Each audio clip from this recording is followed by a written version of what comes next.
નમસ્તે મિત્રો, હું છું પવન શાહ, શિવસેના એગ્રો દહેગામથી. હવે આ વિડીયો ઘઉં માટે છે.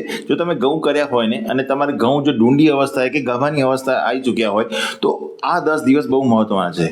કેમ કે જમીનમાં ભેજ હોવું અનિવાર્ય છે મિત્રો. જો આ ટાઈમે પાણીની ખેંચ પડશે ને તો શું થઈ શકે છે, તમારી જે ડુંડી છે ને એ ટૂંકી રહી શકે છે, કાં તો વાંકી ચૂકી રહી શકે છે, કાં તો પછી જે દાણા ભરાશે ને એ પણ પોચા રહી શકે છે મિત્રો. સામાન્ય રીતે 45 થી 55 દિવસની આજુબાજુ પિયત આપી દેવો જોઈએ, કેમ કે આ એવો સમય છે જ્યારે છોડને સૌથી વધારે પાણી અને પોષક તત્વોની જરૂર હોય છે. એથી ધ્યાન રાખજો કે આ સમયની આજુબાજુ ભેજ જમીનમાં ઓછો ના રહે. હવે આ સમયે કયા ખાતર આપવા જોઈએ એ તો ઘણા કહેશે, પણ કયા ખાતર ના આપવા જોઈએ એની ધ્યાન રાખજો મિત્રો. તો આ સમયે યુરિયા, એમોનિયમ સલ્ફેટ કે મેગ્નેશિયમ સલ્ફેટ આવા ખાતરો ના આપવા જોઈએ.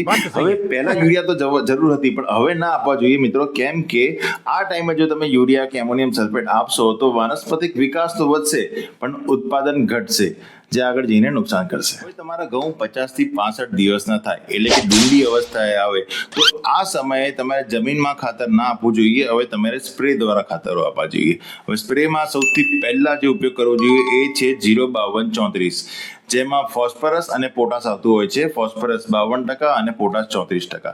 હવે ફોસ્ફરસ અને પોટાશ જે છે એ તમારે દાણા બાંધવામાં મદદ કરશે અને બંધારણમાં પણ મદદ કરશે મિત્રો, જેનાથી ઉત્પાદન પણ વધશે અને ક્વોલિટી પણ વધશે, એટલે ભાવ પણ સારો મળી રહેશે. હવે આની સાથે સાથે બોરોન જે 20% આવે છે એ પણ તમે 30 ગ્રામ થી 50 ગ્રામની આજુબાજુ વાપરી શકો છો.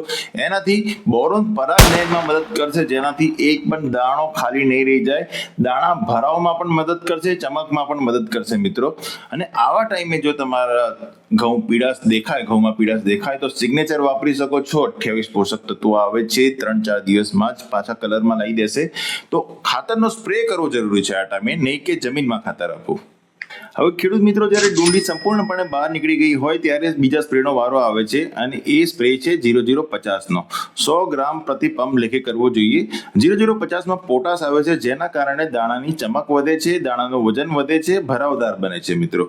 હવે જો આ સમયે થોડી પીળાશ દેખાતી હોય, ફૂગ દેખાતી હોય વધારે પડતી, તો આ ટાઈમે મેટાલેક્સેલ મેન્કોજેબનો પણ સ્પ્રે કરવો જોઈએ, જેના કારણે ફૂગ આગળ વધતા અટકે, ઉત્પાદન સારું રહે મિત્રો. છેલ્લે સુધી બસ આટલી વસ્તુ ધ્યાન રાખવાની છે. ઉતારો સારો રહેશે. વાતાવરણ આ વખતે અનુકૂળ નથી.